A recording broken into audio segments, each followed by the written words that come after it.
I hope you strapped in for the long haul, because if we go all the way through the book of Matthew, well, I could still be going through it when Jesus returns. It's the combination of how slow I go and how many events and um, what's the word? The narrative. It's just amazing. And I, I'm every time I think, oh, like today, we're coming up on a a story, a moment in Jesus' life that at first I thought this got to be just about my favorite, and then I remember, oh, well, that was my favorite, and that's my. I don't know how I love them all. Duh. Okay, we're in Matthew chapter 9 and verse 18. He's in Capernaum, and that's a town he moves in and out of a lot through the gospel narrative. And well, verse 18, while he was saying this, I mean, remember, he was talking about don't put a new patch on an old garment, and don't put new wine in old wineskins. And in verse 18, while he was saying this, a ruler came and knelt before him and said, my daughter has just died, but come and put your hand on her and she will live. Jesus got up and went with him, and so did his disciples. I don't know, as a dad of 3 daughters, I can't afford to put myself in this ruler's position. It's too heartbreaking.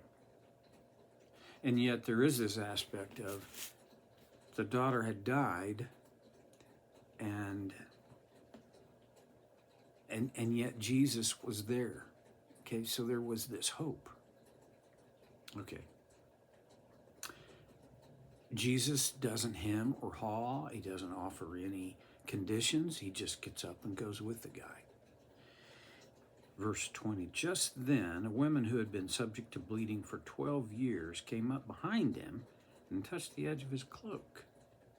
She said to herself, if I only touch his cloak, I will be healed. Some people would say, well, yeah, people were superstitious. I'm looking at that and going, that's incredible faith. After 12 years, it's kind of indiscreet, but a lot of Bible scholars think this was some kind of menstrual bleeding for 12 years. As Gentile Americans, in 2024, we can't relate to all of the trouble and distress that those 12 years would have included. She was breaking Hebrew law by getting into a crowd. She wasn't supposed to do that. When you're bleeding, you don't do that. And her faith said, oh, if I don't even need to get his attention, all I want to do is touch the hem of his garment. In other words, just touch his clothes. I remember when I was a kid, and then as a younger adult, there were televangelists who, for a price, any significant donation to this ministry for God, you got a prayer cloth that he had prayed over and was supposed to have this intrinsic spiritual power.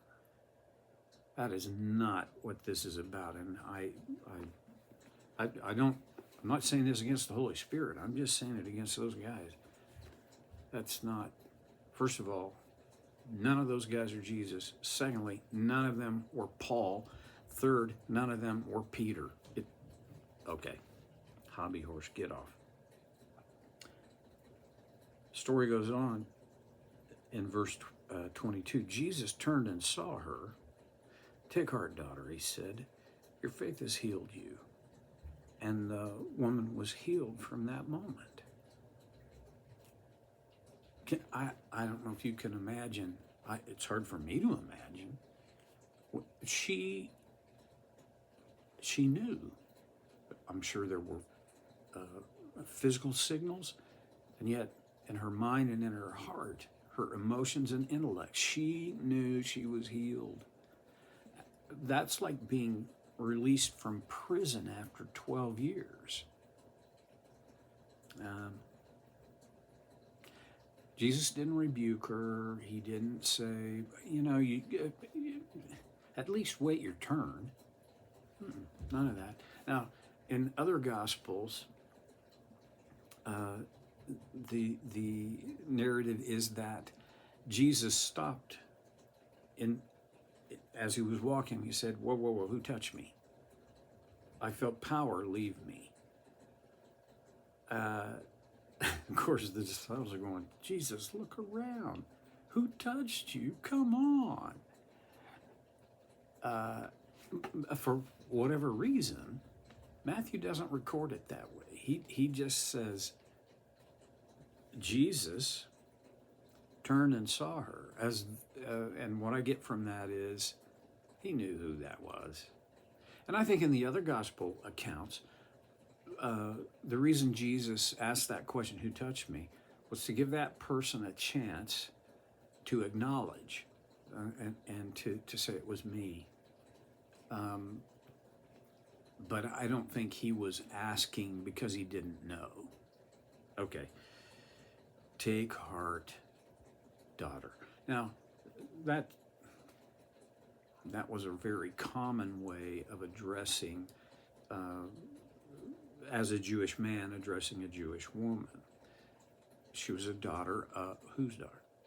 We don't know her dad, but we do know she was a daughter of Abraham. Okay. Then, I don't know, there's so many ways it could have happened. One is he could have just stopped it was like this mob, this crowd moving along at Jesus' pace. Boom, it stops. And Jesus addresses the woman, and then it moves on. Or what if Jesus just kept walking and, I don't know. At any rate, they went on to the ruler's house in verse 23. When Jesus entered the ruler's house and saw the flute players and the noisy crowd, there was traditionally in a Jewish home where a death had occurred, mourners were hired. And then friends and family along with them went through a ritual of mourning. And one of the rituals was flute players who would play a morose, sad tune, melody, as though to announce to the community, death has come to this family. Well, Jesus saw and heard this, and in verse 24 he said, go away. The girl's not dead, but asleep.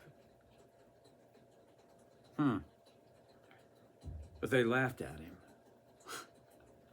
I don't think this was a humorous, oh, you're so cute. No, I think this is, what idiot are you? After the crowd had been put outside, they didn't go on their own. He went in, took the girl by the hand, and she got up. Luke's record of this is my favorite record of this event, where Jesus takes her hand and says, little girl, get up. Talitha Kum, and she does. News of this spread through all that region. You think?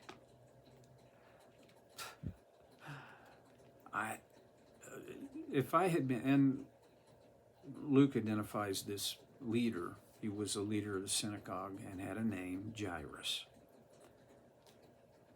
If I had been Jairus, Jesus had healed my daughter. Holy cow. I wouldn't know what to do with myself. At first, I would be just overwhelmed. I wouldn't have been frozen, but I would have gathered that little girl up in my arms and her mom with me, and I would wanted that to just be frozen in time. Luke again, he said once Jesus raised her from the sleep of death, he said, give her something to eat. I don't think we sometimes paint the picture of Jesus as practical as he was. I mean, come on, guys. Give her something to eat, okay? She needs some food. And second in that is, here's what you do with yourself right now. Well, word of this spread like wildfire, because I think even if it hadn't been Jairus and his wife who had just become evangelists for the goodness and the power of Jesus, when the community in Capernaum saw that little girl step out of the doorway of Jairus's house, I think there would have been a collective gasp. See, don't forget, there was this crowd that had followed Jesus. Now, they didn't go in the house with him, but I don't think they dispersed when Jesus went in. Word got out. Many times when Jesus performed a miracle, he kind of said, don't tell anybody about this. Well,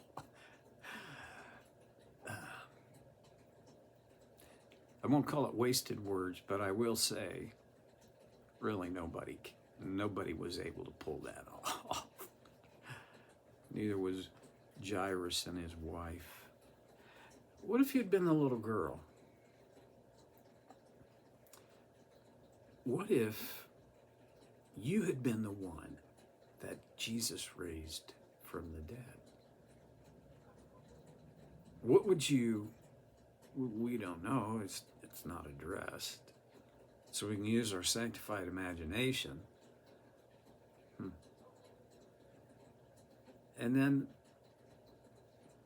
I don't want to reach too far on this, but really, aren't all of us her? Didn't Jesus raise us from the dead? When I said yes to Jesus, the death, the spiritual death that I was in, evaporated.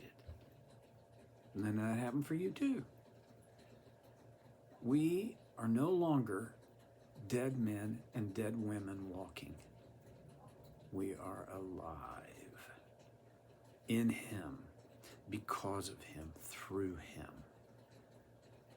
I don't know what kind of evangelist for the power of Jesus this little girl was, but I can't help but imagine that, well, first of all, I think she would have been asked often about, wait, didn't you, what's going on? And then she could tell her story. My story of coming alive is not as dramatic as hers. Yours probably isn't either. But we have a story. And when God grants us the opportunity to tell it, we ought to tell it. Well, see you next time on Soul Care with Stevie.